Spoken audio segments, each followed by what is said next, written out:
AP రాజకీయాల్లో పరిణామాలు వేగంగా మారిపోతున్నాయి. ఒకవైపు అసెంబ్లీ సమావేశాలు జరుగుతుంటే మరోవైపు పార్టీ ఫిరాయింపులు, రాజీనామాల గురించి పెద్ద ఎత్తున చర్చ జరుగుతోంది. తాజాగా జరిగిన ఎన్నికల్లో ఓటమితో వైసీపీ పార్టీలో అనేక మార్పులు చోటు చేసుకుంటున్నాయి. అసెంబ్లీలో కేవలం 11 మంది ఎమ్మెల్యేలు మాత్రమే ఉండడంతో ప్రతిపక్ష హోదా కోసం వైసీపీ డిమాండ్ చేస్తోంది. అయితే అధికార పక్షం కూటమి ఈ డిమాండ్ ను తిరస్కరిస్తోంది. దీంతో వైసీపీ ఎమ్మెల్యేలు అసెంబ్లీ సమావేశాలకు గైర్హాజరవుతున్నారు. ఈ విషయంపై కూటమి నేతలు తీవ్రంగా స్పందిస్తూ ఎమ్మెల్యేలపై అనర్హత వేటు వేయాలని డిమాండ్ చేస్తున్నారు. కూటమి డిమాండ్లకు మాజీ ముఖ్యమంత్రి వైఎస్ జగన్ గట్టిగానే బదులిచ్చారు. ఒకవేళ తమ ఎమ్మెల్యేలపై చర్యలు తీసుకోవాలని చూస్తే తాము ఏకంగా 11 మంది ఎమ్మెల్యేలతో పాటు ఎంపీలంతా రాజీనామా చేసి ఉప ఎన్నికలకు వెళతామని సవాల్ విసిరారు. ఇది రాజకీయ వర్గాల్లో పెద్ద చర్చకు దారితీసింది. అంతేకాకుండా గత 6 నెలల్లో 3 వైసీపీ ఎమ్మెల్సీలు టీడీపీలో చేరడంతో ఎమ్మెల్యేలు కూడా పార్టీ మారుతారని ప్రచారం ఊపందుకుంది. ఈ ప్రచారాల మధ్య అరకు వైసీపీ ఎమ్మెల్యే రేగం మత్స్యలింగం పార్టీ మారుతున్నారని వార్తలు వచ్చాయి. దీనిపై ఆయన తీవ్రంగా స్పందించారు. తన కట్ట కాలే వరకు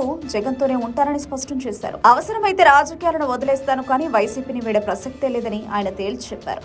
ఈ స్థాయిలో తాను ఉన్నానంటే అది కేవలం జగన్ వల్లనే అని పేర్కొన్నారు. తనకు రాజకీయంగా సముచితమైన స్థానం కల్పించిన జగన్ ఇచ్చిన గౌరవాన్ని తాను నిలబెట్టుకుంటానని వివరించారు.